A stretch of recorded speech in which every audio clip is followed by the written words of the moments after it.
Hello friends, আজকে আমি আবার হাজির হয়েছি তোমাদের জন্য একটি নতুন রেসিপি নিয়ে। আমার চ্যানেলটাকে প্লিজ সাবস্ক্রাইব করো, বেল আইকনটা প্রেস করতে ভুলো না আমার আপলোড করা আগামী নোটিফিকেশনগুলো তোমাদের কাছে আগে পৌঁছে যাওয়ার জন্য। আমাকে একটা লাইক করে যেতে ভুলো না বন্ধুরা। তোমরা আমার এই চ্যানেলটাকে তোমাদের ফেসবুক, ইনস্টাগ্রাম, টুইটার এবং হোয়াটসঅ্যাপের সমস্ত বন্ধু ও পরিবারের সাথে শেয়ার করে দাও। চিকেনটা আমরা কম বেশি প্রায় সকলেই ভালোবাসি, আর চটপট একটা টেস্টি রান্নার মধ্যে চিকেনটা তো একদম মাস্ট। আমাদের বাঙালির ঘরে ঘরে চিকেন রান্না তো একদম লোভনীয় ব্যাপার। তো চিকেন তো সবসময় আমরা একই রকমভাবে খেয়ে থাকি না, বিভিন্ন রকমভাবে রান্না করে থাকি। তো চলো আজকে আমার মতো করে তোমরা রান্না করে নাও আর আমাকে জানিয়ে দাও তোমাদের কেমন লেগেছে। তাহলে চলো এবার রান্নায় যাওয়া যাক। এইদিকে আমি একটা মিক্সিং জারে একটা মিহি পেস্ট বানিয়ে নেব। জিরে, চাল মগজদানা, কাজু বাদাম, আমন্ড, পোস্ত এবং মরিচ এই সমস্ত আমি 2 টেবিল স্পুন করে নেব। এর সাথে নিচ্ছি 2 টেবিল স্পুন টক দই আর নিচ্ছি সামান্য পরিমাণে জল। এটা দিয়ে আমি এবার এই মিক্সিতে এটা একটা মিহি পেস্ট বানিয়ে নিচ্ছি। আমার পেস্ট রেডি। এদিকে আমি একটা কড়া নিয়ে নিয়েছি। কড়াটা একটু গরম হয়ে গেলে তার মধ্যে আমি দিয়ে দিচ্ছি 5 থেকে 6 চামচ মতো সাদা তেল। তেলটা সামান্য গরম হয়ে গেলে আমি এর মধ্যে দিচ্ছি 2টো গোটা শুকনো লঙ্কা, আর দিচ্ছি প্রথমেই দেব রসুন বাটা, আর দেব আদা বাটা। এগুলো দেবার পর আমি কিছু সেকেন্ডের জন্য এটা একটু নাড়াচাড়া করে ভাজতে থাকব। এবার আমি এর মধ্যে দিয়ে দেব পেঁয়াজ কুচি। আমি এখানে 3টে পেঁয়াজ কুচি করে নিয়েছি। পেঁয়াজটা দেওয়ার পর আমি এটা তেলের মধ্যে ভালোভাবে ভাজতে থাকব। দেখতেই পাচ্ছ পেঁয়াজটার মধ্যে কালার চেঞ্জ হচ্ছে, পেঁয়াজটা বাদামি কালার হয়ে গেছে। এবার আমি এই পর্যায়ে এর মধ্যে দিয়ে দিচ্ছি টমেটো কুচি, আর দিচ্ছি 2টো কাঁচা লঙ্কা। এটা দিয়ে ভালো করে আমি হালকা হাতে নাড়াচাড়া করতে থাকবো। ঝালটা তোমরা তোমাদের ইচ্ছে অনুযায়ী বাড়িয়ে বা কমিয়ে নিও। টমেটোগুলো নরম হয়ে এসেছে, তোমরা দেখতেই পাচ্ছ খুব ভালোভাবে টমেটোগুলো সফট হয়ে গেছে। এবার আমি এই পর্যায়ে এখানে দিয়ে দিচ্ছি চিকেনের পিসগুলো। চিকেনটা আমি আগে থেকে ভালো করে ধুয়ে পরিষ্কার করে জল ঝরিয়ে রেখেছিলাম। আমি এখানে 500 গ্রাম উইথ বোন চিকেন নিয়েছি। মাংসটা আমি এখানে মশলার সাথে ভালো করে 3 থেকে 4 মিনিট মিডিয়াম হিটে কষিয়ে নিচ্ছি। কষানো আমার হয়ে গেছে। এবার আমি এই পর্যায়ে এখানে দিয়ে দিচ্ছি আমার আগে থেকে তৈরি করে রাখা পেস্টটা।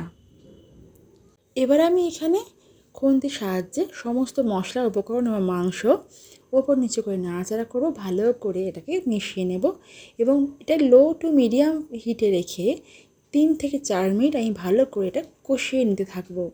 তোমরা দেখতে পাচ্ছ আমার কষানো প্রায় এবার কমপ্লিট। আমি এবার এখানে এই পর্যায়ে দিয়ে দিচ্ছি স্বাদ অনুযায়ী নুন, আর দিচ্ছি 1 টেবিল স্পুন ধনে এবং জিরে গুঁড়ো, আর দিচ্ছি 1 টেবিল স্পুন লঙ্কার গুঁড়ো। এই সমস্ত শুকনো উপকরণগুলো দিয়ে আমি আবার ভালো করে খুন্তির সাহায্যে ওপর নিচে করে মিশিয়ে নিয়ে এটাকে কষিয়ে নিয়েছি। এই পর্যায়ে এখানে দিয়ে দিলাম 1 টেবিল স্পুন আমার হোমমেড গরম মশলা। এটা দেওয়ার পর আমি আবার ভালো করে নাড়াচাড়া করে মিশিয়ে নিচ্ছি এবং কষিয়ে নিচ্ছি। এখানে আমার কষানো একদম কমপ্লিট। এই পর্যায়ে আমি দিয়ে দিচ্ছি 1/2 কাপ মতো জল। আমি মিক্সিং জারটা ধুয়ে একটু জল এখানে দিয়ে নিলাম, নিয়ে এটাকে ভালো করে মিশিয়ে নিচ্ছি। এবার আমি এটাকে ঢাকনা চাপা দিয়ে দেবো। এটা আমি মিডিয়াম হিটে রান্না হতে দেব 5 থেকে 6 মিনিট। এদিকে আমি কাসুরি মেথিটা একটু রোস্টেড করে নিয়ে হালকাভাবে হাতের সাহায্যে গুঁড়িয়ে নিচ্ছি। এবার আমি এদিকে 6 মিনিট হয়ে গেছে, আমি আবার ফিরে এলাম। এবার এটা ঢাকনাটা খুলে আমি ভালো করে খুন্তির সাহায্যে এটাকে ওপর নিচে করে নাড়াচাড়া করব। যেহেতু এখানে পোস্ত, বাদাম, দই ইত্যাদি সমস্ত কিছু রয়েছে, তাই এখানে কিন্তু তলায় একটু লেগে যাওয়ার চান্স থাকে। তাই এটা খেয়াল রাখতে হবে সম্পূর্ণটা যেন মিডিয়াম টু লো হিটে রান্না হয়। এবার আমি এখানে এই পর্যায়ে ওপর থেকে ছড়িয়ে দিচ্ছি কাসুরি মেথি। এবার আমি এটা ভালো করে ওপর নিচে করে মিশিয়ে নিলাম। মেশানো প্রায় কমপ্লিট। আমি এবার আমার এখানে হিটটা অফ করে দিচ্ছি, আর আমি এটা ঢাকনা চাপা দিয়ে স্ট্যান্ডিং টাইমে রাখছি 1 থেকে 2 মিনিট মতো। 2 মিনিট পর ফিরে এলাম। আমার আজকের চিকেন রেসিপি একদম রেডি। দুর্দান্ত দেখতে হয়েছে আর স্বাদে তো ভরপুর। এবার শুধু গরম গরম পরিবেশন করার পালা। এটা তোমরা রুটি, নান, রুমালি রুটি, পরাটা অথবা রাইস, যে কোনো ধরনের fried rice, mixed fried rice, plain rice, যে কোনো কিছুর সাথে তোমরা এটা সার্ভ করতে পারো। তবে আজকে আমি এটা গরম গরম রুটির সাথে পরিবেশন করে দিচ্ছি। তোমরা তো দেখতেই পেলে বন্ধুরা যে আমি আজকে আমার স্পেশাল এই চিকেন মহারানি কীভাবে রান্না করলাম। তোমরা তাহলে বাড়িতে প্রত্যেকে ঝটপট বানিয়ে ফেলো আর আমাকে জানিয়ে দাও তোমাদের কেমন লেগেছে।